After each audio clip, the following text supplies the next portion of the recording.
Welcome to the Tao of Our Understanding Recovery Podcast. In this podcast, we discuss mystical works of literature and how they relate to recovery. We hope you enjoy today's podcast episode. What's happening, guys? What's up? Craig was messaging me about something. He's got to go back to work this week. I said, will Louise let you come and play with us in an hour? So he got permission to play. So he's here. Good to have you, Craig. I don't need my wife's permission for anything. Yeah, right. I'm the boss of this house, and she says that's all right for me to do that. So you're heading back to work. Are you? Yeah, I got a phone call. It's been coming. It's been coming for the past 11 weeks. It's just you never is prepared for it until it actually happens. But when I seen the guy's name come up on my phone, I was like, oh no! I just had that feeling of like the blood rushing all out your body and just thinking, oh, what's going on? And that's it. So I'm kind of dealing with a bit of fear at the moment because I'm having to go out of my comfort zone again by actually going back to work. When I wake up in the morning, at the moment, I know exactly what's going to happen, and that's nothing. All that's going to happen is the things that I'm planning, the things that I can control. Whereas now, come Saturday, I just know it's just going to be back to relying on everybody else's doings for me to do my job. I had a conversation with the regional manager and just says, like, this is where I'm happy to come back, but these are the stipulations. We've had to come and go with some of them, but it's just I don't know if I'm just annoyed or if it is fear. It's definitely fear. There's an element of fear there. So that's where I'm today. What are you afraid of? What am I afraid of? I am afraid of, if you look at the financial repercussions straight away, I'm coming off furlough, which is an average salary, 80% of my salary is getting paid by the government. The rest of it's getting topped up by the company. Plus, they give me an average commission. If I'm out and I'm not earning that commission, then financially, it's going to have a slight impact on me financially. I think I'm just getting lazy and complacent because of the fact that I'm earning money for sitting at the house doing nothing. Now we're getting down to it. Why should I have to go back to work when there's the rest of the guys at the company that haven't been called back yet are earning more? Why should I? Am I jealous? I am. Yeah. Why me? Why don't they know who I am? I'm me and my, right? Yeah. Hey, hold on. Somebody's knocking on my door. I'll be right back. Okay. I just need to surrender to it. I just need to accept that it's going to happen at some point, and if it's not me, it'd be somebody else. So it sounds like a complaint, but it's the only thing I've had to complain about for 11 weeks. So I'm going to try and milk it for as long as I can. Are you enjoying this Pillars of Zen? Well, do you know what? It's a tough book. It's tough reading or tough listening. I've been out and about, and I was meditating with it on the other day, and I fell asleep, and I was like, "Wow, that works wonders." But I'm about 5 hours into it, and it's really good. Once you get past the introductory stuff, once you kind of get into what's actually going on with it, I'm kind of getting into the rhythm of the basis of what's going on to it. It's just the usual. I'm just that impatient. I expect to switch something on. I know it's a 14-hour book, and I'm expecting enlightenment within the first 10 minutes, and it's just not happened. So, I told Craig not to listen to 3 Pillars of Zen. He immediately downloaded it and started listening. That's the way to do that. Have you listened to that one, Zach? No, I haven't. That's exactly how I get my kids to do the stuff that I need them to do. Do not do this. Whatever you do, don't do it. It's a enlightening book. I enjoyed it. I'm still processing it. It's like that. I'm fixing to go back and listen to that Mickey Singer, his books again. Surrender Experiment, and what's the other one? Untethered Soul. Untethered Soul, yeah. Yeah. The Untethered Soul is starting to make more sense because the meditation for me seems to be uniting me with everyone, but yet separating me from my body and thoughts. Is that what have you experienced that, Zach? Like you don't think of your body as you anymore. You start thinking of you the one observing your body instead. Yeah, I don't. Yeah, I mean, I don't know. It's hard to put a finger on. These days, everything seems a little bit surreal. You know, it feels like who knows what's happening. Because Mickey Singer first talked about that. He was the first person I heard mention that. You know, and I was like, really? I'm not this body, or I'm not these thoughts. But yet I'm connected to everyone else. So my connection changed. I thought my thoughts were me and this body was me. And I'm finding out I'm the one observing these, but yet I'm connected to all of y'all. The one that's observing in y'all is connected to me. We're all one big body. That body I'm part of, not this body. Yeah, it's interesting. Like, there's like in Christianity, they talk a lot about like you've got a soul, and the soul's going to heaven or wherever it's going. They do a lot of separating you from your body. You know what I mean? Yeah, you have a spirit. You are a spirit. You have a soul, and you live in a body. Was the way it was explained to me. Yeah, there's this eternal thing, and that's the only thing that really matters. And it is interesting that you sort of come back around. I don't know which one's right. I really don't. This is stuff that like I run in circles in my head like all the time.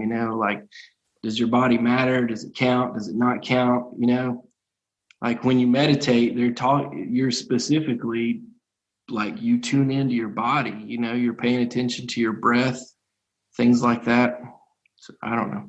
But you pay attention to your breath so that you can separate yourself from your thoughts. Yeah. Right? That you observe your thoughts is the way I interpret it. That's been my experience. And I don't know if that will change later, but. Yeah, it is. I mean, it's just, but you're in a sense, you are connecting to your body. I mean, what your body does matters to some extent. It's like a key, like you're focusing on your breath so that you don't run away with your thoughts is what seems to work for me. It's so that my thoughts don't take me away. And just a couple of times I was meditating this morning, and there's been just a couple of times that I've been able to sit and meditate through that noise, and it's like all those thoughts became like background music. They didn't take me anywhere, and it was like I really was the one observing. That's only happened a few times in 4 years, and it happened, and it's been a while since that's happened. That it's really been that noticeable that I've been able to sit there for and lose time. My bell go off. I said, why's that bell going off? And look, and I've been sitting there 30 minutes and I think it's 5. And that does not happen often, but when it does, it's incredible. I don't know. I think that I want to re-listen to Mickey Singer's stuff because he talked a lot about that. And then I've been questioning who I am, who is talking right now, who is wanting to drink this cup of coffee, who is this that's driving down the road, all of that from that Pillars of Zen, talking about some of the koans. I don't know. It's good stuff. So Zach, when are you heading back to work? Or no, you're working weekends now, right? A couple of days over the weekend. That's it. Really, just one day a week. No changing in the foreseeable future that you know of. I mean, not right now. It probably will change. I don't know, maybe next month. Yeah, I just got approved for unemployment. So just got my taxes done from last year, and they approved me for 36 weeks. So long as I'm not Yeah. making money, my wife will be happy now that I'm not making money. I don't. Yeah, it's crazy. There's a lot of people that are making more money not working than they are working. Yeah, they're going to pay me a substantial sum. And I said, okay. I said, I'll have to pay it. We're going to end up paying all this back somehow. So I might as well, if I'm, if I can legitimately draw. Yeah, it's crazy. Like they give you money and then they tax you on the money they just gave you. Yeah. It's hard to keep up with. Yeah, I was surprised, but it's what it is. So, and I had some bills due, and I'm going to get some money in to pay the bills that are due. So, okay. So I'll take it. Just go with the flow. Yeah. Where are we? We're on the 53rd chapter. Is that right? Yeah, that sounds right. Should be good since y'all have already mastered this one. Oh, yes. Oh, for sure. Yes. Not likely. Straying from the path is what I see as a title. You want to read them all or just one or two or what? Did you work any on our, what was our saying that we were saying? I put it in I kept forgetting it. Thanks for everything. I have no complaint whatsoever. I saw that on a Facebook thing, and I think in Transitions one time. Somebody had it I said, I wonder if they heard that on the podcast and then did it, because I'd never seen it on a post before. It was our quote. I don't know. Thanks for everything. I have no complaint whatsoever. To be fair, it wasn't really ours. We just read it out of a book. Oh, for sure. Yeah, I didn't. Of course, Zach. We don't come up with any of this. I had a sponsee the other day. Listen to this one. I had a sponsee the other day. I told him to pray for people, even though he didn't mean it. Go ahead and pray for him anyway. Yeah. And I met with him the next week, and he said, I thought you came up with that. And I read it in the book. I said, I don't come up with anything. Yeah. So you think I'm that smart and I'm here talking to you? No, man. I said, no, I don't come up with anything. Everything you hear me say, I heard somewhere else. Do not give me credit for anything. Even if I did come up with it, don't give me credit for it. I don't need that kind of acknowledgement by no means. You want to read the first one? I'll read the second one. I was going to look in Jonathan's star and see if he had anything good. I don't know if I've even marked up the 52nd in it. Sure. Wait, 52nd? I thought 53rd. I'm sorry, 53rd.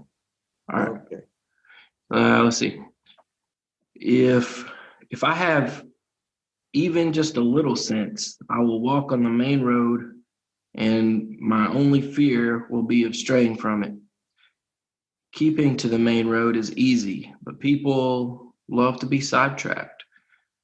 When the court is arrayed in splendor, the fields are full of weeds, and the granaries are bare. Some wear gorgeous clothes, carry sharp swords, and indulge themselves with food and drink. They have more possessions than they can use. They are robber barons. This is certainly not the way of Tao. You want to read the next one, Craig? Sorry, is it the Stephen Mitchell one? Yeah. Yep. So the great way is easy, yet people prefer the side paths. Be aware when things are out of balance. Stay centered within the Tao. When rich speculators prosper, while farmers lose their land, when government officials spend money on weapons instead of cures, when the upper class is extravagant and irresponsible, while the poor have nowhere to turn, all this is robbery and chaos. It is not in keeping with the Tao.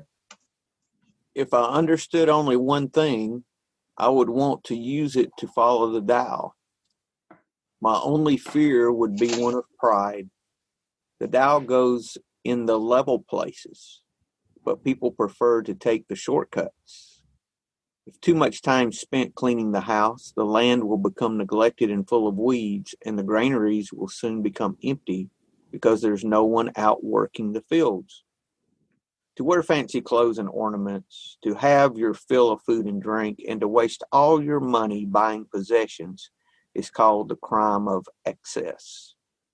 Oh, how these things go against the way of the Tao. Zach, you want to read the last one? Sure, that's fine. If I had any sense, I'd be trying to get right with Tao. And the only thing I'd worry about would be messing up.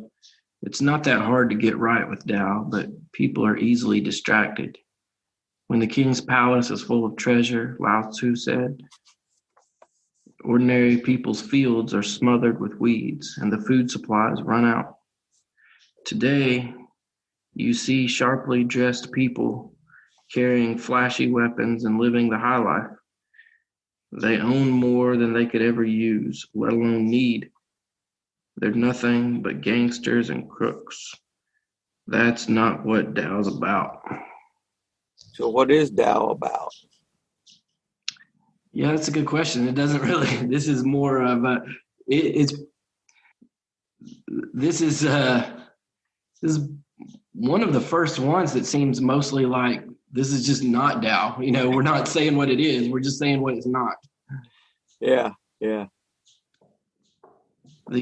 fact, the first translation there, the very end, says this is certainly not the way of Tao. I mean, that's more definitive than most of these verses get. Yeah. Everything seems to be and should be and might be And maybe. Yeah. If I understood only one thing, I would want to use it to follow the Tao. My only fear would be one of pride. I thought about water with this next part. The Tao goes in the level places, but people prefer to take the shortcuts. So it finds its own level. I had a note of pursuing humility, the fear of pride. If you want to go from a biblical perspective, that pride was Lucifer's weakness. It's interesting that's the only defect mentioned there, isn't it? It's pride. Sorry, I had to get up for a second. My kids know I'm in here, and so it is. It's like a magnet when they know somebody's in a room that they're not supposed to be in for even 5 minutes. It's just, it's irresistible. We're just talking about that. My only fear would be one of pride, and that the Tao goes in level places. The first stanza in the third translation. Mm-hmm. People prefer to take the shortcuts. Talking about how pursuing humility is like water, and the fear of pride, and that the fall was, according to the Bible, the fall was about pride. It was pride that was the problem. Yeah.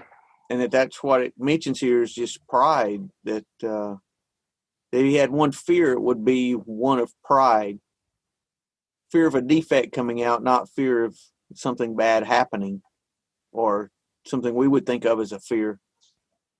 I'm never afraid of being prideful. I'm not even in that scope yet, I guess. Too much time is spent cleaning the house. The land will become neglected and full of weeds. Is he telling us to stop cleaning our house?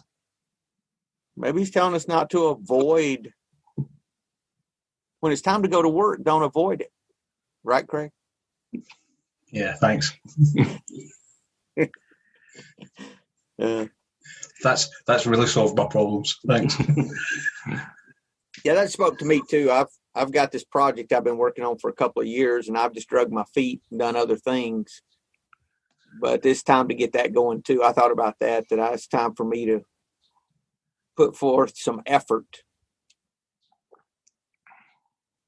Wu Wei is, effortless effort's not no effort. It's still effort. It's just learning how to do that without the pride and the ego, I'm seeing a bit of sloth in this as well, just for you talking about pride. Just with people love to get sidetracked rather than focus on what's actually to get done. Let's go and do something that I want to do. It's kind of like Crime putting of off. excess, right? Yeah, it's putting off today's work. I can. It's we always get told don't put off something that you can do today. Whereas if you're easily sidetracked, I think I'm probably the world's worst for doing it. 11 weeks ago, I said I was going to paint the house. I've done one room because I found something else to do. I found something, I don't know what it was I found to do, but it's kept me going for 11 weeks. I've been practicing Wu Wei. I've been practicing Wu Wei for 11 weeks now. Consistent action over a long period of time. Avoid shortcuts and excess. Wayne Dyer says that to wear fancy clothes and ornaments, to have your fill of food and drink, and to waste all your money buying possessions at the expense of others. That's talking about doing all those things. The crime of excess is when you do that at the expense of others. How do you know when it's at the expense of others? Well, if we don't know that we're all connected, we're not going to be aware of it. It goes back to that connection that that when I hurt you, I'm hurting me. When I love you, I'm loving me. I think it's what I see in that. Or at least that's what I wrote down the last time I looked at this. I don't know, buddy. The other week, we usually don't talk about politics. And But I'm not trying to talk about politics. I'm really not. But it's hard not to hear some, like when he, at the end of these verses, when he talks about they have more possessions than they can use. And the last one is like, not only do they have more than they need, they have more than they could ever even use if they wanted to. Mm-hmm. You know what I mean? And that's some of that stuff is built kind of communist ideology. And I'm not saying anybody should be a communist. I'm not like pro-communist, anti-communist. I don't have a position really that I know of, but that is kind of the premise of some of that stuff. Well, this is the thing too, Zach. The change starts within us, right? Taking from someone else because they have too much, because I think they have too much, I don't think works. I think we have to each find God, find the Tao, whatever name we put on this thing, find our own source of love that's within us, ever how you want to say it. And that changes us to where we start being generous. We start giving. We start thinking of others. You can't legislate real morality. You can't legislate God or legislate a path of love. You can't do that. Just like you can't legislate a path of surrender or a path of emptiness. It can't be administered from without to within. It comes from within to out. Sure, yeah. So I think this just starts with us, and it has to work its way out, and then when, we can be generous, we can give, Well, I agree with that, but who's he talking to here? Well, that's the thing. So you can take all of these. He's not talking to himself. Well, but this is the thing though, Zach. You can take this and look at it a couple of different ways. You could look at it from a government perspective, or you could look at it from a self-governing perspective, and how we behave and do ourselves. Granted, there needs to be guidelines and things, I think, on a government level, but you could take this, and depending on who you talk to, it would mean different things. Like you can talk to a conservative and they would say, yeah, what this is saying is all the Democrats want to take and give to everyone and, blah, blah, blah, blah, blah. and look at how they live, and they're not the ones hurting, and they prey on, you could go all that. And then the Democrats would say, yes, we need to help and provide and serve, so it goes. And then you've got the libertarians who would take a whole different slant on that. So it's got to start with us, I think. Yeah, well, I certainly wouldn't disagree. It feels just the tone of the verse, the overall tone feels kind of weird to me. Again, like we were talking about earlier, my Christian background is full of this is sin and this is right and this is wrong. And, there's a lot of labels on things that may or may not need labels on them. And one of the things, with one of the things with this, the Tao that's, impressed me so much when I first started seeing it was how, these labels are not doing me any favors. They're not helping me. And so it's just, it feels a little, it's almost like this verse feels a little out of place. It's like, why is it coming down so hard on things that are not the Tao? Why is it so labely? Yeah. Hey, this is Steve. Did you read Stephen Mitchell on this? No, I've got it. The great way this is his comment. I had to look again to make sure it's the right verse because the great way is easy. Zen master Sing San said, I butchered his name. The great way is not difficult. If you don't cling to good and bad, just let go of your preferences and everything will be perfectly clear. Yeah. There you go. So is this letting go of preferences? Would that be a good let go of your labeling? I mean, I don't know if that's what it's saying, but it couldn't hurt. Letting go of preferences. Well, letting go of preferences, that could be giving up less of your materialism. So not going for the most expensive thing. I was thinking about buying a new car. And I'm thinking, how much do I want to spend on it? What do I really need the car for? Do I want to go and buy a brand new BMW just so I can look good?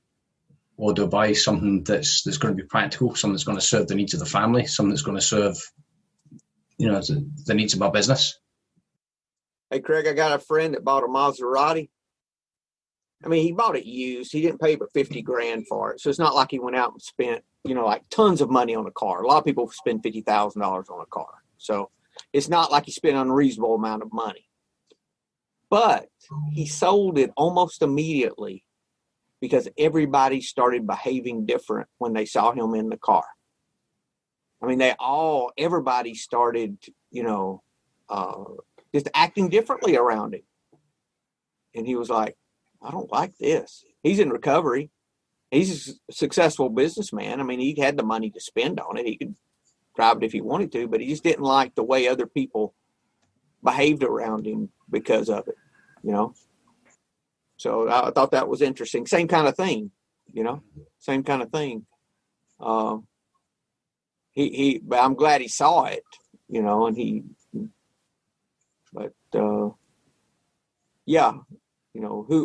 am I doing what I'm doing? Why am I making this choice? It's down to intentions. Who's it to serve? Is it to serve me or is it to serve my family? If I had my choice, I know what I would go for. If money wasn't the issue, I'd go for the 150 mile an hour car, even though you can only drive 70 mile an hour. So it's not really serving its full purpose. I know the answer is something sensible, something that's going to serve everybody. So I think looking at your material gains and prioritizing your spiritual gains he didn't say it was something wrong with being rich. It was just the fact that they were spending all their money on the wrong things. I kind of got a sense of inequality. We're rich people cutting about in the finest of clothes, and they said at the expense of others is the real idea, I think, behind that. Mm-hmm. That's when it comes at the expense of others. Is when the wealth's shared unequally. Well, we're always going to have the haves and have-nots. I mean, it's just facts of life. I think for me, it's that what's my my attitude toward others, whether at the moment I have money or whether I don't.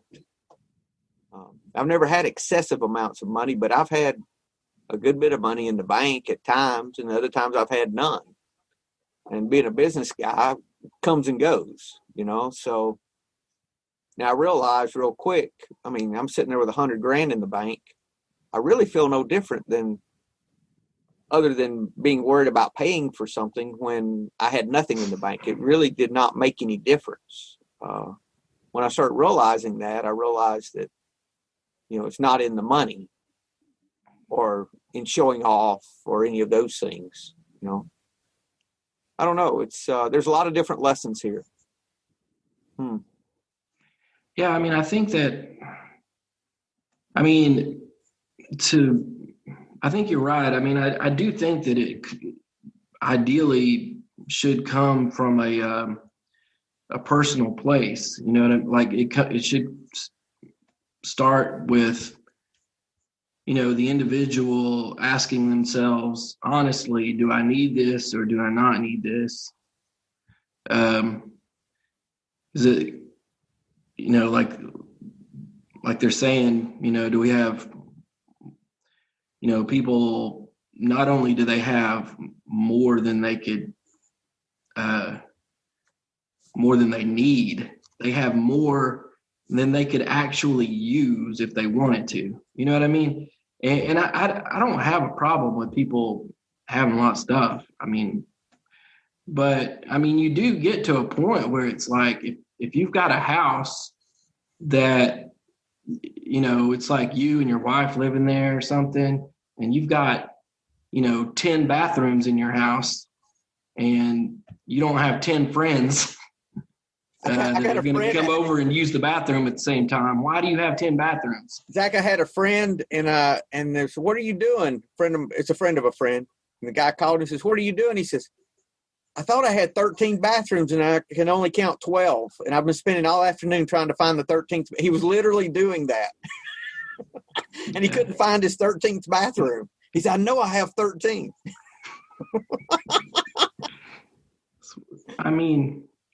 So I'm not trying to draw a line somewhere and say this much is too much and some other amount is not too much. But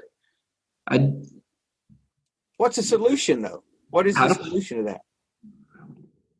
It just says that's not the Tao. Yeah. So and that's the other thing that has my curiosity up about this verse is, like, why is he saying this is not right? This is not the thing, when he so often doesn't do that, Maybe he just got a little pissy when he was writing this one and just said, I'm just going to say what it's not. You think he was jealous? Maybe he was having a dig at somebody. Yeah, I think he was taking a dig. I don't know if he was jealous, but he was pointing his finger. He was preaching. If you look at the times, it was written, I think there could have been a lot of inequality at the times because there was a lot of wars going on. So the dynasties would be investing more money in weapons. It mentions weapons a couple of times. It talks about the weapons, buying weapons, and the fields are being empty because they'll be taking all the farmers and all the people for troops. And they're using it rather than just having a weapon as a physical thing like a sword or a bow and arrow. The weapon could be the person. So that they're taking all these weapons. So the emperors or the king has all these weapons. which are the people. He's taking them away from the land, so the lands are getting filled with weeds. They're not getting worked properly. Well, but that, I think that could just be on the Mitchell translation, the great way is easy, yet people prefer side paths. They prefer to get sidetracked, is the way one of the others said. Be aware when things are out of balance. Stay centered within the Tao. Then he goes on to explain what it means when you get out of balance, I think. So at first he's saying, okay, people, you will want to get sidetracked. Watch out for getting sidetracked. Watch out for straying.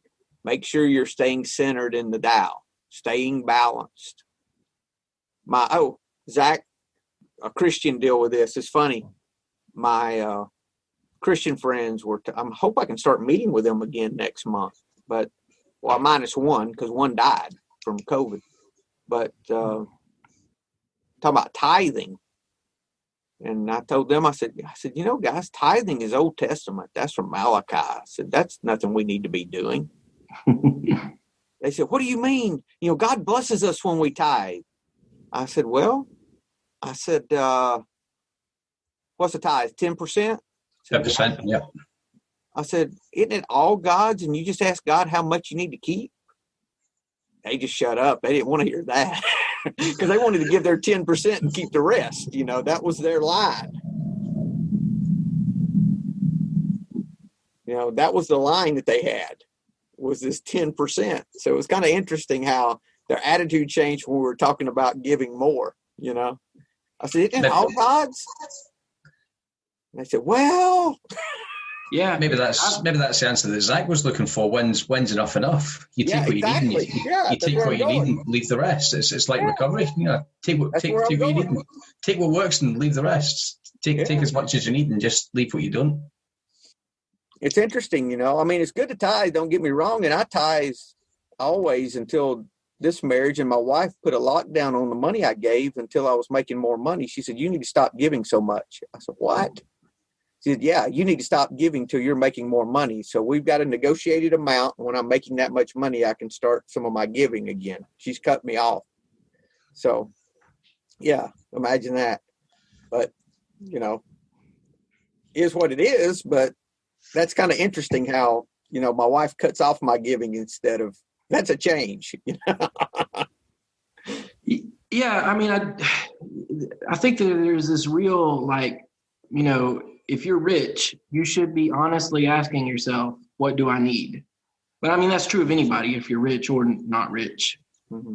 But the verse, it does outline a couple of groups. It says when you've got rich speculators, when rich speculators prosper while farmers lose their land, when government officials spend money on weapons instead of cures, when the upper class is extravagant and irresponsible while the poor have nowhere to turn. All this is robbery, chaos, not keeping with the Tao. But it talks, so you've got farmers and rich speculators and government officials. You know what I mean? And so who is this verse talking to? Is the verse talking to the rich people, the farmers, or the government officials? Talking to all of them. And it's I think it's also talking to us in our attitudes in our life too, though. It could be a self-reflection as well, not just these larger groups.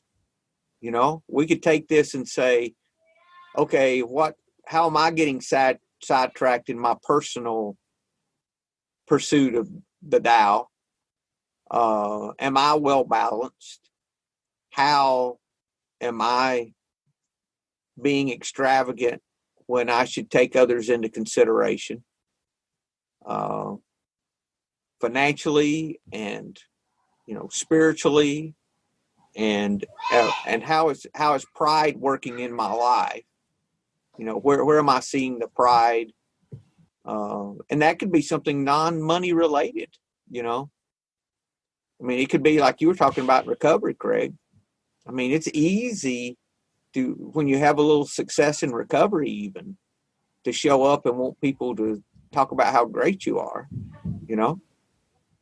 Like my daughter said when she was little, she said, Daddy, she said, you know what my favorite thing to do is? I said, what? She said, stand in line and listen to people behind me talk about how pretty I am. I mean, that is this, Zach. Really, when you think about it, that's the same thing.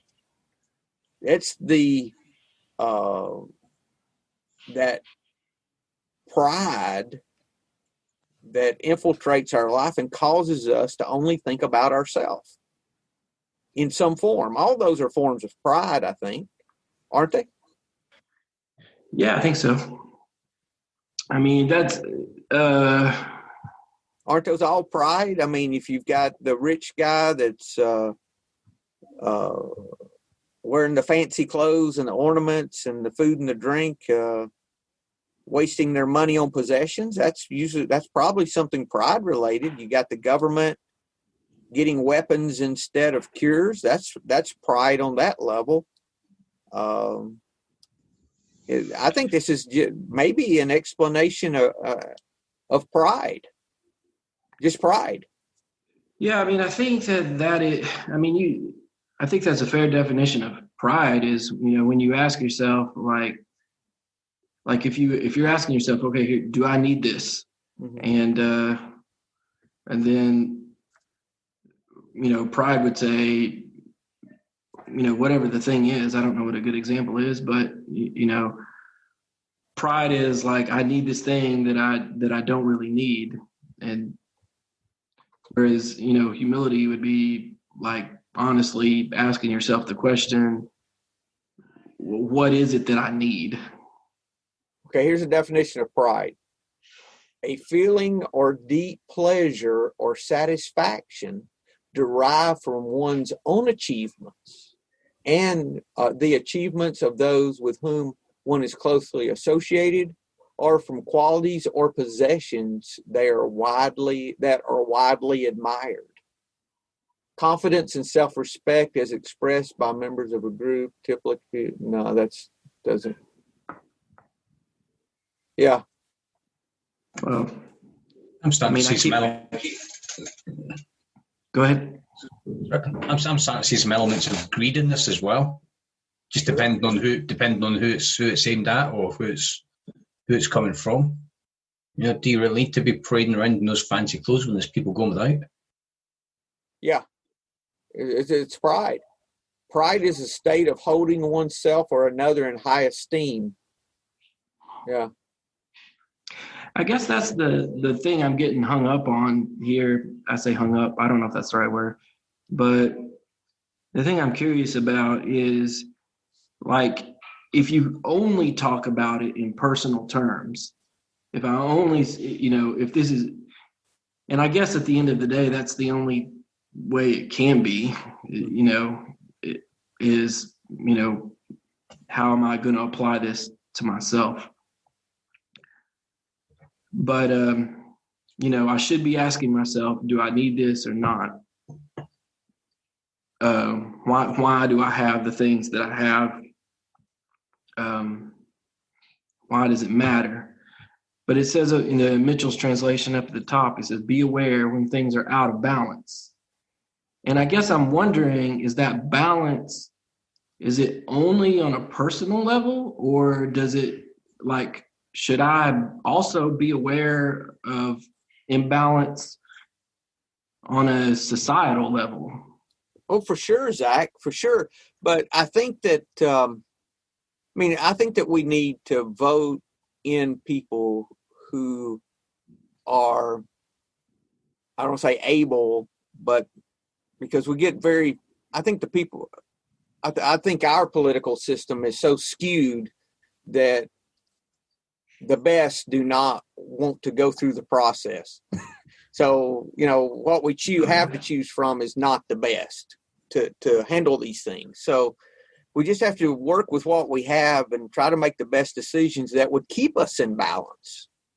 And what the balance is a totally different idea for, 5 of us could say this was what balance looks like, and there would be 10 different ideas there, because all of us have different ideas of what that is. But I think that we have to vote in people who can do in what we see in our conscience is what balance would be, and then work on our personal balance too. I think you're right. We always have to do that. I always vote that way, who I think is the best person for the job, that we have to choose from. Yeah, that's the key, is that you have to choose from. That we have to choose from. We're at least in this country, I mean, we're strictly limited to the lesser of two evils. It's the only person you ever get to vote for. These riots that are going on, I'm just amazed. I can look at something and I see one thing and I hear someone talking about it. I'm like, do they really think that's what this is? I understand protesters and I understand things that need to change. Yes. But when you have rioters, you shut them down. You don't let people bust up stores. You don't let people do damage. You lock them up. Those are not protesters. Those are rioters. They're different. And then having a governor say, oh, you can't answer violence with violence. I'm like, okay, so on a governmental level, you just let them riot? Because they're not protesting, they're rioting. That's different. I just don't see how we can see the same thing happening, and we all see something so different as to what it is. That just amazes me every time. Oh, man. Well, it doesn't address that in one of the translations. It doesn't address it in fact, quite a few of the translations. You can change the word when the rich have all the abundance, when the privileged have all the abundance. What remains must surely dwindle. Having more rights than the other person. This is when these things are going to start taking place. So I think that's when you look at a societal standpoint. Yeah. Well, certainly people don't riot because things are going well for them. Yeah. Well, really, if you look at the people that are rioting, a lot of them are anarchists that are just wanting to destroy the system, period. So it's two groups. They're a terrorist group that's doing the rioting. That is not the protesters. That's what I'm saying, And so, I mean, that's what I interpret it as. And I could be totally wrong. I don't know. I have no power over that. I just look at it and shake my head. I'm like, my God, why are they letting this happen? So I don't understand. I just, that stuff I just have to put over in I don't know. I just try not to, but I don't sit there and judge. Now, used to what I would have done was get mad and angry and call them names. Most of them are white coming in from the suburbs are doing it. It's not the protesters that were primarily black. It's a big mix, and it's a lot of white people coming in that are riding on the coattails, have nothing to do with the protests at all. They're just there to cause mayhem. So it's not a white-black thing. I'm just looking at that and I lock them up, shut them down, and I don't know. I'm glad I'm not in charge. I mean, it'd be crazy, I just, I don't know. It's just, used to, I would call them names and get all upset and mad and angry and sit there and cuss at the TV all day, I just shake my hands and say, it's okay. I just I try not to have an opinion of it, unless we're talking with this, but that change doesn't start from a governmental level. I think we have to have the guidelines on a governmental level to keep it within some kind of a scope, but the real change has to start from within, and from within us, we're the only person we can surrender is us, I don't know. This is crazy times, That's for sure. I don't know. I mean, like we just keep thinking, we say this stuff like, we get together and we have these meetings and we say this stuff like we're all connected and we're all ultimately the same and stuff like that. And then stuff like this starts happening with the rioting, and I'm asking, like, am I the same as these people? Like, is there a connection that I have? And if there is, like, what is it? Do I do anything with it? I don't know. Well, that can keep you from judging. And the part that you're connected to, though, Zach, that's good, because like we were talking about at the first, and man, I love it when we talk about something and it comes back to what we talked about in the beginning, and we could have never set it up to do that. The very first thing we were talking about was about us being the observer and what was observing. And I think that thing within us that is the spirit, for lack of a better term, the spirit, soul, body, the spirit part of that is what's connected. And we have all of us have all these other shrouds over that. Some of it is from our culture, different cultures. Some of it's from our upbringing, from our religious views, from our political views, shroud over that drop of God that's within us. We want to talk about it that way. So yes, I think that drop of God is connected in each of us, but we each have so much shrouding that's hiding it, that it's hard to see, And those other things that we're doing is the illusion that fear exists, the illusion that we're separate, all those things are the part that we have difficulty looking past. But yeah, I think we are. I think we're connected. Of Course in Miracles talks a lot about that the rest of this that we see is an illusion based on our perceptions, not real. The thing that's real is the love of God that's within us. That's the real part. The rest of this is an illusion. And most of us live primarily in an illusion. Yeah. Yeah, I don't disagree at all. It's just, man, some of this stuff really hits hard for me because it's stuff that I really don't have worked out. You know what I mean? And it's hard. Anything that I come across that I'm like, man, I really don't have it worked out, just automatically makes me uncomfortable. It does, doesn't it? And but that's the whole point, Zach, is getting comfortable with being uncomfortable. Yeah, well, easier said than done. Oh yeah, but that's the whole point, though, is to have that don't know mind. To be like my little sign up here says, I do not know. And my wife asked me, how long are you going to have that up? I said, honey, that sign will be up forever and hopefully bigger. Because I don't know. And the labeling, if I can put more things rather than the good and the bad, all the other labels I put on things, put in the I don't know box or the no label box, whatever name you want to put on, whatever label you want to put on that box, the better. Because the more I can say I don't know about, the more empty I am and the more opportunity I have to really see something past the illusion. Man, we got deep. Yeah.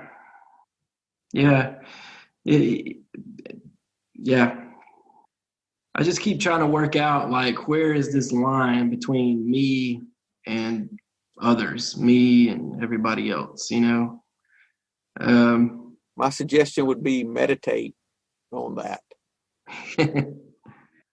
Yeah. I was listening to Joko Beck, reading her book, Everyday Zen, and we might have to do a study on that book. She was talking about fear, and the way that she got over fear was through meditation. I'm like, is there anything that meditation is not your solution to? Everything, the solution's meditation. Everything. Yeah, well, I think even in this verse, I mean, there's a good case for meditation. I mean, that's essentially the process when they're talking about, the having possessions and, if having more than you need and stuff like that. That is meditation, is asking yourself honestly, do I need this or do I not need this? That is the process of meditation. That's awareness. Yeah, it's you're bringing to awareness, thoughts or feelings or emotions or whatever. It's bringing it to the top and then letting it go. The great way is easy. People prefer the side pass, be aware when things are out of balance. The only way I can see that is by me stopping and meditating. It's be getting into the moment and being more aware. Yeah. And that makes perfect sense. Like on a personal level, it's easy for me to see the world as like I have to deal with my own self first and that makes perfect sense to me. Like I got to deal with myself first. But why does Lao Tzu get to tell everybody that they're wrong?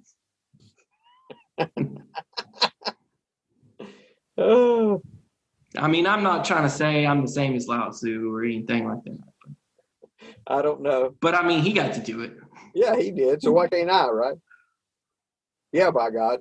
I don't know. But it definitely starts with us. I mean, we do what we can on a governmental level, but we really can't change those things. We do what we can. We vote. That's where the changes are, is in our voting and doing some things like some term limits for some of our representatives that we don't have. Some of those things that would help. But yeah, there's a lot of letting go with this, a lot of acceptance. Well, that's staying centered, getting into the center, staying centered and not getting off on the side pass, getting sidetracked with our pride. And usually there's a pride behind the fact that we're getting sidetracked in some way. What's the pride before the fall? What is that saying? Pride comes before the fall. Yeah, but there's something before that. There's a whole saying. It's Proverbs 16:18. Pride goeth before destruction, and a haughty spirit before the fall. There's got to be a better translation of that, though. Let's see. Here we go. Like a crap load of translations. I was going to say a shitload of translations, but I guess I shouldn't say that when we're talking about the Bible. Still haughty spirit. Yeah, there's just, here's the message. First pride, then the crash. The bigger the ego, the harder the fall. Yeah. Well, Joko Beck was talking in the same book about once we get the ego out of the way, the only thing that's left is compassion. Back to that again, exactly what this is saying, is that if we're centered, then we're going to be helping. We're going to be doing, we're going to, be helping the farmer. We're going to be doing our job. We're going to be, all those things come out of compassion. I think they don't come out of a false pride or ego in some way. They have to come from compassion. And for me, compassion comes from being centered and being in balance, because in balance is being compassionate for me. It's not just giving 10%. It's like, what do you need today? Man, that's a whole nother deal when you're able to say to God, okay, I'm available, not I need to do this and this so that you will bless me. What do you need from me today? That availability really, I think, is the whole point. I don't know. Good stuff, guys. That's good. You got anything, Craig? You good? No, I'm good. No, it's good discussion. Thanks for letting me join in. Appreciate it. Sure, man. Enjoy getting back to work this week. So I'll tell you. Working. I'll remind you a couple of times over the weekend I'm going back to work. In fact, I've got a full hour with you on Friday. I know. Yeah, that's tough when you're having to go back to work and make less money working. It just is what it is. Sit and think about it. I just need to do the first 3 steps on it. I'm partly over the fact that I need to go back to work. Is it really making my life unmanageable because it's coming to an end of my 11 weeks in my garden? It's your ego that's making it unmanageable. It is. It is. Yeah. It's. Why should I have to go back to work? Who are they to tell me I'm going back? Yeah, by God. I'm waiting on I'm actually waiting on a phone call from the First Minister of Scotland, and just to phone me up and say, right, Craig, you can go back to work now. I'll be like, thanks, Nick. We really need you, Craig. Thanks, Nick. Thanks, Ms. Sturgeon. Thank you very much. We I'll really go back to work. need a floor covering store to go out and measure. Yeah, and now I'm thinking to myself, you're just a regional manager. Who are you to tell me that I need to come back to work? In all fairness, at least the guy's phoned me and asked me. He said, look, this is where we are with the business. There's a demand for your role in your area. Can you help us? So I'm going to try and be compassionate. I'm going to come from a place of love and think I'm being compassionate. Well, sometimes we have to just do the action whether we want to or not, whether we feel it or not. We just have to do it. So it's like praying for the person that you don't really want to pray for. You just have to do it, even though even though it's empty words, even though it's empty actions of love or empty actions of what you feel you should be doing, even though you don't want to, you just do it. The other option is I go and get another job. Yeah. That I have to go out and do it anyway. So let's just cut the shit and just go back to work. Yeah. How about you, Zach? You good? Yeah, man. You sound dissatisfied with our conversation on this chapter. No, I'm not at all. It's just, it just made me think about a bunch of stuff that, that it's not always comfortable to think about, Yeah. I mean, like, I would like it much better if I was in like a, Jeff Bezos position, and I was reading this like, should I give up a few $1 billion, and then have a few $1 billion left to live on, That's not the position I'm in, So it's like, but it still leaves me asking, talking about like cars and stuff, it's just stuff we're dealing with, having, I got 2 kids and another kid coming, what's the right kind of car for that situation, like I'm, do I need a new minivan, or do I need an old minivan? Just, I don't know. But that's part of that. That's some of those cares, though, that we tend to hold on to, that we can. The third step says we made a decision to turn our will and our life over to the care of God. Does it say that? Our will and our life over to God's care. So those cares for those things, I think we can turn over to and just trust we make the right decisions now. And I don't think it's the fact that if we had more, we should do more. It's that we all have a place in this body, and we just do what our place is. His place is one place. Our place is another. My place is one place. Yours is another. Craig's is another. We're all different cells in this body, and we all have different functions. I think the whole point is just being available in those more moments of the day. And if I've got a decision like that to make, I surrender that decision and look for the right answer to be seen without any push or force on my part. If I'm fighting, then I need to do something different. Either I need to change or I'm doing something I shouldn't do. I fussed about my accountant for years. And I told my wife this week, I said, I think I'm going to get a different accountant. She said, well, it's about time. You've been fussing about, he said, he's not the only accountant in the world. You fuss every time about everything about him. So why don't you just go to somebody different? And I thought, I've been being pushed in that direction for years. I should have done this already. So the decision is not like I've got to get pissed off and leave. It's like, okay, I'm pushed in that direction. Oh, I need to find a different accountant. Okay, I'm available now. I'll be looking. And when somebody pops up, okay, that's a whole nother way of making decisions than what I used to make. I used to, fight, fuss, and in a huff, make a decision, Now it's like, okay, well, yeah, I don't want to fight no more with him. I see the things that I should have made this decision a long time ago. And I can make that decision when I'm going to be looking for a car soon. Same kind of thing, what should I do? Okay, well, maybe this, maybe that. I don't think there's going to be a good or bad decision, Zach. Whether you get a new minivan or a used one, it doesn't matter. Well, you know what I mean? Yeah. I mean, there's a lot fewer options than I make the problem out to be. I mean, that's what I'm saying. That's what I'm saying.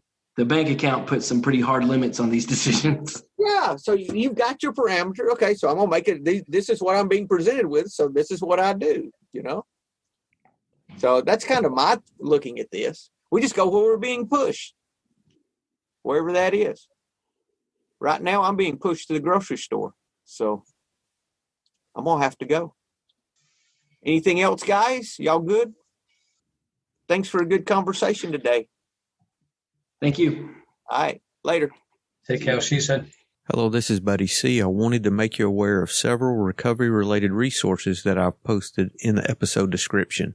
These resources include a list of recovery podcasts, a free sober meditation app, daily recovery email, shared Google recovery calendars. Hope you put some of these resources to use and have a great week.